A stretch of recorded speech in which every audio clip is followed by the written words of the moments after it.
Ils sont engagés pour la cause commune, celle d'apporter des solutions au monde dont souffre l'Afrique.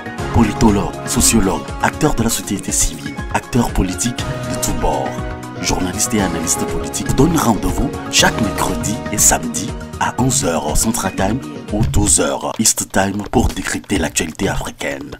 Sur AfroWeb TV, la voix de la diaspora africaine. Rejoignez-nous sur le www.afrowebtv.com et contactez-nous sur le +1 319 462 89 119 pour donner vos points de vue sur les différents sujets de l'heure. Avis de la diaspora, c'est chaque mercredi et samedi sur afrowebtv.com/live ou sur notre chaîne YouTube AfroWeb TV. Sur AfroWeb TV, c'est l'Afrique qui gagne. Mesdames, Messieurs, chers amis téléspectateurs, amis internautes, vous êtes la bienvenue dans cette émission spéciale dans laquelle nous recevons l'un de nos leaders ici à la diaspora. Il est leader d'opinion, vous l'avez vu plusieurs fois dans nos émissions sur AfroWeb TV ainsi que sur FM Liberté, la première radio de la diaspora africaine. Aujourd'hui, il nous reçoit dans un cadre idéal ici à Nebraska, Dr Albert Katé. Bonjour. Bonjour Maurice, bienvenue à Maha. Merci, ça fait plaisir de vous avoir aujourd'hui dans votre état ici à Nebraska. Première question pour vous, puisqu'avec vous, on va aborder donc la question politique togolaise. Et ce qui nous intéresse aujourd'hui, c'est la situation togolaise, surtout des Togolais, où le peuple est toujours en attente de ces nouvelles installations. Vos premières réactions, Dr Albert Katé. Merci, tout à fait. En tant que citoyen togolais, nous sommes à l'écoute de l'évolution de la situation suite aux dernières élections de fin avril qui ont conduit à l'installation d'une nouvelle Assemblée nationale et par la suite la nouvelle constitution qui a été promulguée par le chef de l'État. Beaucoup espèrent voir comment les instances prévues par la nouvelle constitution de la 5e République seraient mises en place. À l'heure où nous parlons, le président de l'Assemblée a été installé et c'est devenu un contexte bicaméral où nous avons désormais une Assemblée nationale et aussi nous avons un Sénat. Et donc le Sénat n'est pas encore installé et je pense que c'est là où le petit retard accusé se fait sentir parce que c'est à la suite de l'installation du Sénat que le président de la République sera lui-même élu. Donc pour l'heure, le président du parti majoritaire ou le président du parti unir dans le contexte actuel sera automatiquement celui qui sera désigné président du Conseil, ce qui reflète ce que nous appelons chef du gouvernement, qui aura plein pouvoir. Donc le président du Conseil, lui, doit être en fait désigné automatiquement et par son parti, comme il est le président du parti, et sera notifié au niveau du président de l'Assemblée. Et le président de l'Assemblée informe la Cour suprême qui va faire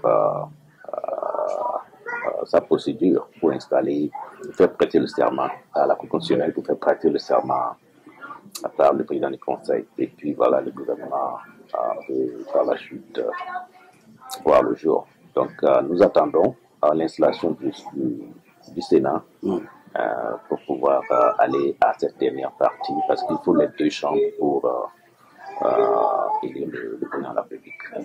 Alors, le changement de la Constitution a eu lieu. La rage de l'opposition continue, toujours au Togo. La vie demeure nécessairement, donc, et on le constate tous, la même chose, même dans la diaspora. Aucune hésitation en plus. Qu'en dites-vous? C'est tout à fait normal. Pas autant d'excitation puisque jusqu'alors tout se déroule comme avant. L'ancien gouvernement est toujours en place jusqu'à l'installation du président du Conseil et de son nouveau gouvernement, dont tous les ministres conduisent les affaires courantes jusqu'à l'installation du nouveau gouvernement. Et effectivement, puisque l'information est claire dans la tête des gens qu'on espère la nouvelle constitution de créer un nouveau contexte, un nouveau format de gouvernance, rien n'est fait et cela ne peut se faire sentir que lorsque le chef de l'État ou le chef de gouvernement va essayer de faire une nouvelle recomposition qui va refléter cette nouvelle donne-là. À l'heure actuelle, les résultats des dernières échéances montrent qu'UNIR a raflé presque tous les sièges. Donc, l'excitation ne peut être peut-être qu'au niveau d'UNIR seul pour le moment. Donc, étant donné que l'opposition ou la plupart des partis de l'opposition et même la plupart des indépendants n'ont pas eu de siège, peut-être c'est lorsque le prochain gouvernement va être un peu élargi et va être un peu ouvert vers d'autres instances. Donc, ces nouvelles compositions, ces nouveaux membres ou bien cette autre couche qui sont absentes actuellement à l'Assemblée, ces autres couches qui sont invitées à rejoindre le gouvernement peut-être peuvent maintenant transmettre cette excitation aussi à leur base. Donc c'est pour ça il faut peut-être à ce moment précis commencer les négociations politiques, pouvoir encourager l'UNIR à s'ouvrir à d'autres instances, à s'ouvrir à d'autres couches de la nation pour que ensemble tout le peuple togolais se voit dans cette 5e République. Mais la seule chance qui reste, comme je le dis, c'est dans la composition de ce gouvernement-là. Donc, il n'y a pas de temps à perdre. Il ne faut pas attendre que le gouvernement soit presque fait et avant de comprendre que le peuple a besoin quand même de ses représentants, si bien que les gens n'ont pas gagné d'élection, si bien que des partis n'ont pas de siège, le peuple a quand même besoin de cette représentation élargie dans la commission de gouvernement. Dans le contexte de l'Afrique, c'est dans le gouvernement que tout se ressent. Il y a plusieurs institutions au niveau de l'État, mais le pouvoir, en fait, c'est toujours au niveau du gouvernement. Le peuple connaît le gouvernement et les gouvernants. Ouais, donc c'est pour ça, vous avez vu que pendant plusieurs décennies, les partis politiques d'opposition et autres se sont casés à l'Assemblée. Certains se sont casés parfois dans des commissions électorales, des petites institutions de gauche et droite. Mais le peuple ne les ressent pas et ne les crédite pas dans l'action du gouvernement. Et c'est ça, c'est la force. C'est le gouvernement, c'est la plus grande instance, c'est la plus grande organisation et c'est là le pouvoir. Donc, je pense que c'est le moment de lancer un appel aux jeunes autres et surtout aussi à nos camarades de la diaspora, puisque nous sommes les grands absents de la situation, que ce soit à l'Assemblée, que ce soit au Sénat, que ce soit dans toutes les institutions de la République, que ce soit même dans les tests de la nouvelle République. Il n'est pas fait cas de notre circonscription, alors que nous sommes plus de 2 millions, disons un quart sur les 8 millions d'habitants. Et rien n'est fait mention. Et je pense que c'est peut-être le moment à notre diaspora aussi de lancer un cri de cœur à ceux qui sont sur le terrain, à la classe politique, à la société civile, à la diaspora, pour que les gens fassent tout pour que le Togo nouveau n'exclue aucune couche de la nation. Parlons un peu donc de l'opposition togolaise et surtout donc de la C14. Est-elle morte juste comme ça? D'autres disent même que l'opposition n'existe plus. Que peut-elle faire de mieux? En toute franchise, je pense que c'est rentré dans l'histoire, la C14. Et c'est rentré dans l'histoire par la force des choses. Et plus profondément que beaucoup ne le pensent même. Certains ont déjà même quitté cette terre. Honneur et mes hommages à Maître Yaoria Bouipo, par exemple, un leader charismatique qui nous a quittés, Edem Kodjo. Il y a pas mal de gens, pas mal d'acteurs. Et les gens partent avec les histoires, les gens partent avec les idéologies. La C14 a beaucoup fait et a aussi beaucoup déçu. Je pense que cela ne sert à rien de vouloir créer l'image de ce qui n'a pas laissé de bonnes traces, mais c'est le peuple togolais qui est plus important. Vous savez, l'opposition togolaise, que ce soit sous la C14 ou d'autres bannières, a eu toujours cette méthode de vouloir vendre au peuple son produit.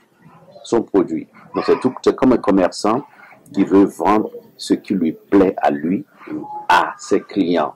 Parfois, ça marche si c'est le client qui a vraiment besoin de ton produit et ça résout un problème. Si ton produit est une solution à ces problèmes. Voyez, donc le client il peut prendre ton produit. Donc la C14, et tout comme les autres tendances de l'opposition, ou bien les autres coalitions de l'opposition depuis les années 90 jusqu'à maintenant, ont eu cette tendance de vendre au peuple togolais leur façon de voir l'avenir du pays que le peuple togolais cherche. Mais c'est le temps qui est la réponse. Dans les 30 ans d'exercice de cette opposition, ces 30 ans ont montré que le peuple n'accepte pas ce que l'opposition est en train de vendre, ce qui tue ces coalitions au jour le jour. Donc, il est peut-être temps pour qu'elles s'auto-évaluent et se remettent en cause pour comprendre que la nouvelle donne maintenant, c'est celui qui peut comprendre ce que le peuple cherche et servira au peuple ce qu'il cherche. Je pense que c'est lui qui sera embrassé par ce peuple-là. Et c'est la nouvelle donne que de s'efforcer et de continuer dans la même ligne à vouloir imposer au peuple, vendre au peuple son propre produit, sa propre vision de la chose. Donc, l'heure est grave. L'heure est plutôt à chercher à comprendre mieux ce peuple-là et reformater sa politique autour de la volonté du peuple. Celui qui peut comprendre cela le réussira, aura l'ovation du peuple, aura le vote, aura tout ce que le peuple a à offrir. Et c'est le cas. Nous restons sur le même diapason de l'opposition où on voit que l'opposition n'a pas fini de mettre encore toutes ses cartes. Et aujourd'hui, on voit naître aussi un nouveau mouvement composé donc de François Bokor, Kofi Nyamnyan. Est-ce que c'est le bon cette fois-ci?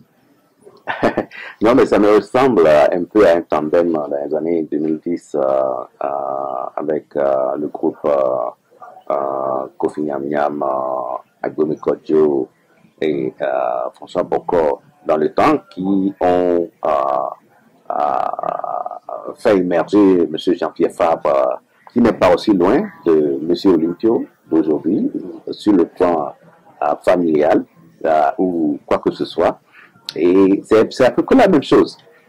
Donc, je pense que pour nous qui sommes de la génération de 90, ce n'est rien de nouveau, ce qu'on est en train de voir là. Et on dit que la nature a horreur du vide. Donc, à l'heure actuelle, avec l'absence des ténors de l'opposition sur la scène politique, avec le départ, le décès de feu Premier ministre Agbomi Kodjo et son mentor Monsieur Kodjo qui ont dirigé la dernière élection côté opposition. Donc, je pense qu'il y a un vide et les gens doivent chercher à combler ce vide-là et à saisir cette opportunité. Mais pour nous qui sommes de notre génération, ça ressemble exactement en 2010 lorsque l'opposition cherchait un candidat unique et ils avaient à l'époque essayé de s'unir, de créer une commission mixte paritaire entre les différentes tendances des radicaux et des modérés pour proposer un candidat qui va remplir certaines conditions. Donc, je pense que c'était fait à l'époque et il cherchait, ça tournait autour de Maître Yavia Bouipo. Et en dernier moment, lorsque Yavia Bouipo devait rejoindre Jésus qui était en Europe et certaines autres personnalités de la diaspora de l'opposition pour annoncer celui qui a été choisi comme candidat unique. Je pense que c'est en ce moment, que Abouba était parti et il a retrouvé dans la salle les anciens ténors du régime RPT, comment on appelle, Agbomi Kodjo et M. Kofi Nyam et je ne sais pas si Bokor aussi était quand même derrière cette coalition, et ils lui ont présenté Jean-Pierre Fabre, que voilà le monsieur qui sera, et voilà, et bon, Jean-Pierre Fabre sera le candidat. Donc c'est en ce temps qu'on avait vu ce tandem-là, ça s'est passé, et Agbogbo est revenu, et par la suite, lui étant le candidat profond de la région du Haut-Nord, Fabre étant le candidat profond de la région des Lacs, et ça n'a pas vraiment pris pour que la base du CAR et les professeurs Minervi et autres du groupe Arc-en-Ciel et du groupe de la région des Haut-Nord, ces leaders n'ont pas voulu s'aligner derrière Jean-Pierre Fabre, et malgré les discussions, ça n'a pas marché. Et je pense que Jean-Pierre Fabre, après, à l'époque, avait commencé sa campagne même à Topli ou bien vers Vaughan dans le Haut-Nord. Mais il n'a pas pu aussi convaincre cette base là-bas. Donc depuis, c'est ça qui s'est continué dans ce qu'on appelle après le FRAC. Et le FRAC a continué dans les diversités, et après c'est parti vers le CAP 2015, et il y a eu l'Arc-en-Ciel puis CAP. Donc les deux groupes ont toujours continué parallèlement. Donc ce tandem-là n'est pas nouveau, et c'est une répétition, mais on leur souhaite bonne chance à tous leurs projets politiques. Pourquoi pas, les gens doivent avoir des ambitions.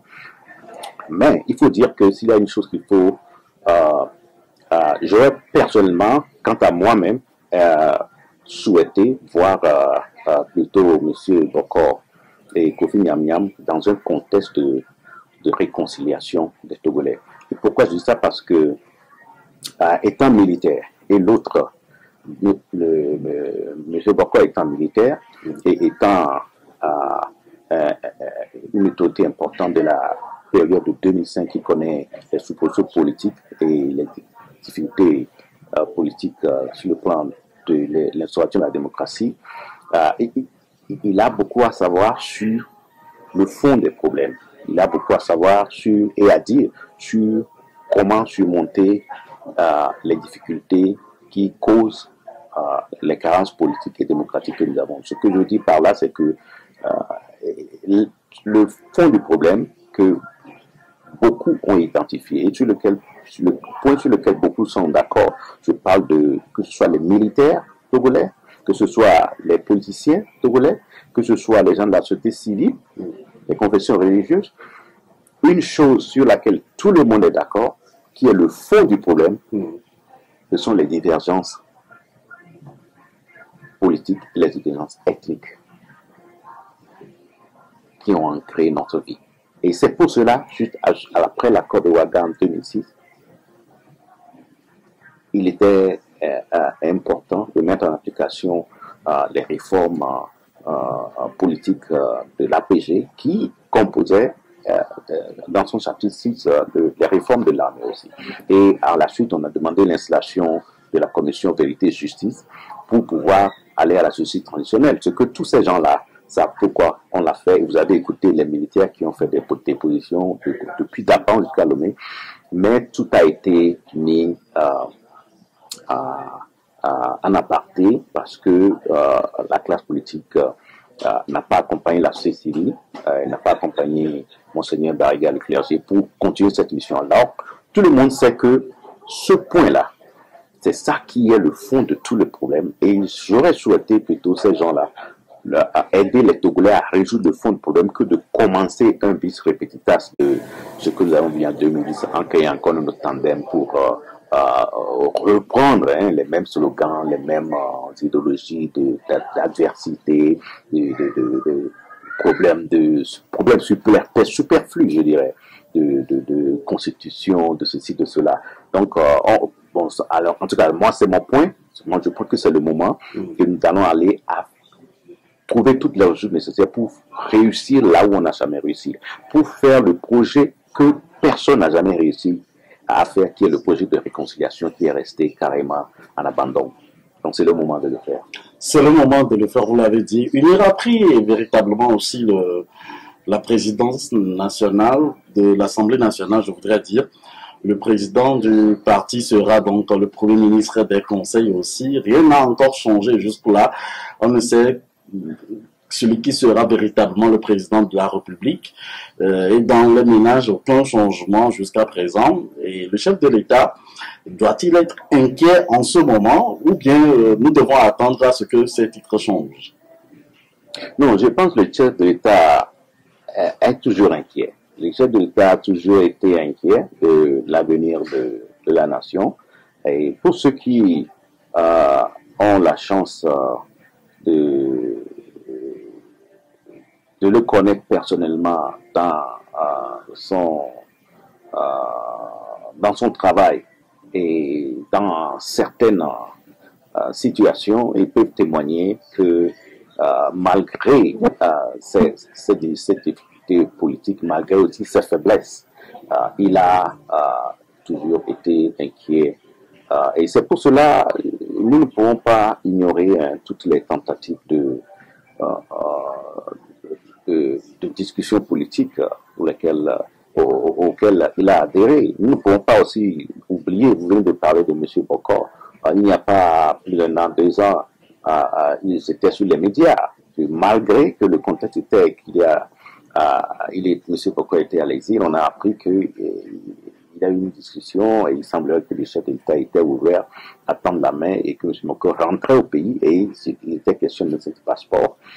Et quelque chose n'a pas marché, il n'est plus parti. Mais c'est là, le but ce qu'on a eu, c'est que tout le monde s'est dit, waouh, donc les gens se parlent, les gens veulent s'entendre, les gens veulent s'ouvrir. Ça, c'était ce que nous avions tiré. Nous n'avons pas tiré le problème des difficultés qu'il a eu par la suite, c'était regrettable qu'il n'ait pas pu rentrer, il n'a pas donné ses passeports, mais quand même, qu'il y a eu quelque chose qui a eu comme discussion, personne n'avait espéré ça. Donc cela dit que, et ça, c'était dit qu'il était dedans, le chef de l'État était plus ouvert que peut-être ses collaborateurs qui n'avaient pas adhéré à l'idée de retour de M. Bokor. Mais le point c'est quoi? Le point c'est que ça veut dire qu'il est inquiet de tout. Mais sur le contexte de la nouvelle constitution, pour qu'il y ait une situation dans les ménages, effectivement, c'est un peu plus profond que cela. Il va falloir que le président de la République réussisse vraiment à séduire le peuple dans la composition de ce gouvernement et aussi dans sa mission. Et ce n'est que par là, lorsque le peuple verra ces nouveaux dirigeants en train d'avoir en priorité de leur agenda les objectifs qui peuvent améliorer sa vie, c'est-à-dire le panier de la ménagère. Le panier de la ménagère. On parle de constitution, mais personne ne sait combien de chapitres il y a dedans. C'est pas ça le souci du peuple, mais en quoi cela reflète dans le panier de la ménagère. Et c'est là où le président de la République a réussi sa mission. Et pourquoi l'ouverture aussi est importante dans cela? Parce que ça affecte ce que nous disons, ça affecte l'arrivée des investisseurs pour créer d'emplois. Donc, tout cela revient à quoi? À la réduction de la pauvreté. Donc, le panier de la ménagère va être affecté par la nouvelle constitution, par la nouvelle mission et le nouveau gouvernement qui doivent s'installer. Mais il faut qu'en tout et pour tout, mis à part la politique macroéconomique que le gouvernement exécute à chaque fois, il faut s'assurer que tout cela concourt à la réduction de la pauvreté. Donc, comment est-ce que cela se fait? Il y a plusieurs aspects de cela qu'il faut quand même reconnaître que le Togo est permanemment en train d'avancer là-dessus, parce que là, c'est qu'on a encore les indices qui sont aussi publiés par les institutions internationales qui sont en train de travailler constamment avec le Togo. Nous devons reconnaître aujourd'hui, en tant que citoyens, que sur le plan de l'économie de marché, que le Togo a fait quand même des progrès et que il est quand même confirmé que la réduction de l'inflation est constamment en bonne voie, ce qui est reconnu par la communauté internationale, les institutions de la Banque mondiale et autres. Mais aussi, il faut reconnaître que l'accès au crédit a pris un tournant très apprécié par la communauté internationale, les institutions financières comme le FMI. Il faut aussi reconnaître que la politique du genre que le président de la République prône a un impact sur le plan économique, ce qui est reconnu aussi par la Banque mondiale, parce que vous savez que le secteur informel et puis en matière de politique du genre, les femmes constituent un grand maillon de l'économie et ça touche beaucoup les ménages lorsque les femmes sont économiquement stables, ce qui fait aussi, la raison pour laquelle ils sont en train de voir que la technologie, l'informatique, tout ça soit accessible aussi aux femmes. Donc, ce qui encourage aussi un autre indice, c'est là où le président de la République, le gouvernement a mis beaucoup d'efforts dans la scolarisation des filles et aussi dans la scolarisation des enfants. Donc tous ces 2 points sont aussi bien reconnus par la communauté internationale comme progrès qui agissent sur la réduction de la pauvreté dans les ménages.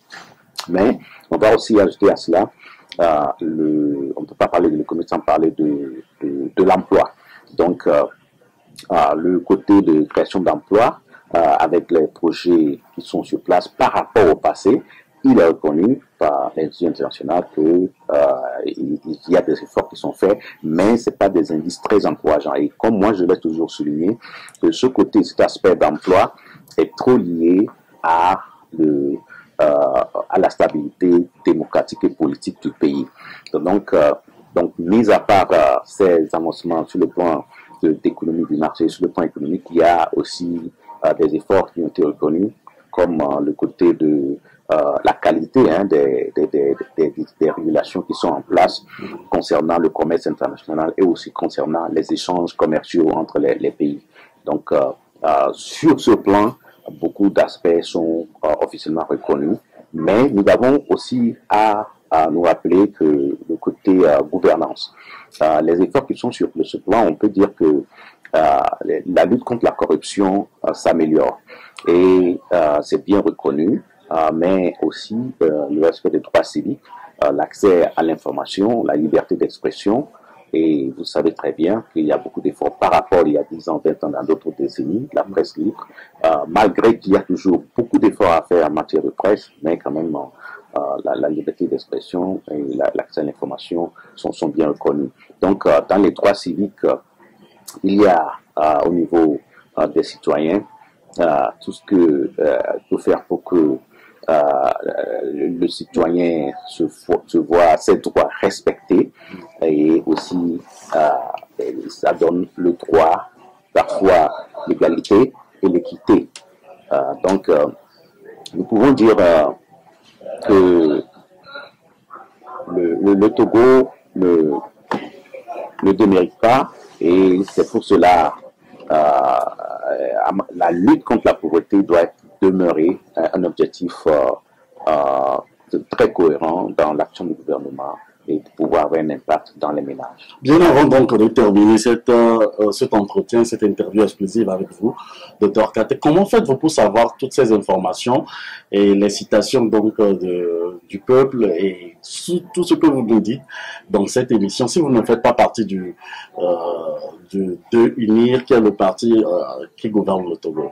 Non, mais ce ne sont pas des informations secrètes, là ce sont des informations publiques, puisque je suis en train de citer aussi des indices et des données qui sont publics, qui sont reconnus par les évaluateurs internationaux, puisque le Togo est un État avant tout membre de plusieurs organisations internationales et doit adhérer à plusieurs protocoles internationaux. Donc il n'y a pas que les choses ne sont pas toujours roses. Vous savez que c'est aussi publié que le Togo a moins de progrès lorsqu'il s'agit des libertés politiques, et aussi n'a pas été trop apprécié aux côtés des investissements en matière de santé, malgré que le gouvernement, depuis, je pense, 7 ans ou 10 ans, a augmenté d'une façon exponentielle le pourcentage du budget qui est alloué au domaine de la santé. Mais ces indices sont tellement sincères que c'est publié, c'est bien clair qu'au côté de la santé, il y a beaucoup d'efforts à faire encore au côté de la santé. Et je pense que ça reflète la vérité si nous prenons les libertés politiques. Et nous continuons, les gens continuent de s'atteler à ce qu'il y ait beaucoup plus de liberté politique. C'est pour ça que nous devons dépasser nos clivages et continuer le dialogue politique et l'ouverture, et ne pas seulement se contenter d'une victoire du parti UNIR et puis les projets politiques et économiques, les projets économiques du pays, mais il faut plutôt coupler tout cela avec là où le Togo a des déficits, comme je viens de le dire, les libertés politiques et aussi l'investissement dans le domaine de la santé continuellement, et que notre pays demain soit satisfait du travail de tous ses fils. Donc Oui, c'est pas question de parti politique unir. Nous avons construit la démocratie. Bonne chance à tous les partis politiques qui s'installent et succès à eux. Bon, nous disons, et je pense que il faut plutôt encourager tous ces partis politiques à s'ouvrir plus. Je parle à l'opposition, comme au parti unir, à s'ouvrir plus aux Togolais de la diaspora aussi, parce que nous sommes une ressource humaine très importante. Ce qui manque parfois dans ces partis politiques, c'est plutôt notre absence. Que malgré que nous avons beaucoup de compatriotes de la diaspora qui sont impliqués dans l'activisme politique, comme dans le militantisme, que ce soit au niveau de l'opposition comme du pouvoir, mais sur le terrain, aucun parti politique n'ouvre son bureau politique à nos représentants de la diaspora. Donc nous avons beaucoup de techniciens de la diaspora qui comprennent beaucoup de choses qui intéressent la politique togolaise, comme qui intéressent les politiciens, qui sont beaucoup de choses qui sont dans leur stratégie politique, mais ils n'ont pas le courage de se rajeunir ou bien de se renforcer avec les ressources humaines de la diaspora. Donc oui, c'est pas affaire de venir. Moi, je suis ouvert à tous les partis politiques. La jeunesse doit être encouragée à contribuer. Alors, Dr Katé, nous sommes à la fin de cet entretien. D'où viendra l'excitation des Togolais malgré la cherté de la vie, les vicissitudes dans lesquelles ils sont aujourd'hui, surtout quand on fait face à une nouvelle constitution et avec donc la 5e République qui est donc à l'horizon ou dans laquelle nous sommes déjà. Comment est-ce que le président de la République togolais, sinon le premier ministre des conseils, le président des conseils, réussira son nouveau défi? La main tendue, surtout jamais ne pas faire présenter au peuple un gouvernement monocolore. La main tendue et aussi présenter une équipe sans aucun doute et sans aucun doute être vue comme l'équipe de la situation, l'équipe de l'avenir. Et je pense que c'est le moment, c'est plutôt un exercice sur la table du chef de l'État que sur la table des ministres. Bien sûr, je fais confiance qu'avec son expérience, il va toujours faire appel à des technocrates en la matière. Mais la donne est tellement complexe que pour le bien de la nation, je pense que la tâche est très unique cette fois-ci. Le président de la République personnellement aura à imprégner une vision, à imprégner une équipe gouvernementale qui vraiment doit donner l'espoir et réussir la mission qui est dans un délai court, apporter du pain sur la table à beaucoup de Togolais, une équipe qui va créer beaucoup d'emplois, une équipe aussi qui va faire revivre la politique d'une manière collective et constructive et créer un avenir de partage des biens de la République équitablement à toutes les couches de la nation et créer un contexte où tous les Togolais du nord au sud, de l'est à l'ouest doivent rester réconciliés, créer un contexte où les Togolais de la diaspora, comme les parents au pays, chacun, main dans la main, doit devenir patriote et contribuer, bénéficier de tous les biens du pays.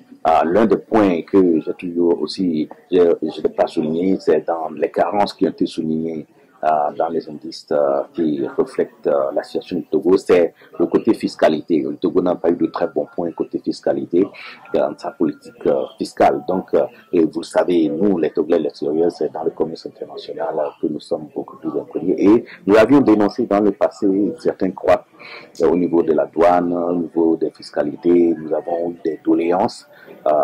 Et effectivement, il faut qu'on continue, il faut qu'il réussisse vraiment dans sa mission à prendre en compte toutes ces doléances-là et pour que dans un délai très court, le Togolais se réjouisse de toute cette nouvelle donne-là. Et on verra bien si l'idée a été bonne. Merci, Dr Albert Katé. Merci à vous tous qui nous avez suivis pour cet entretien exclusif sur Afro-Web TV FM Liberté. On se retrouve pour un autre numéro. Bye. Merci, Moïse.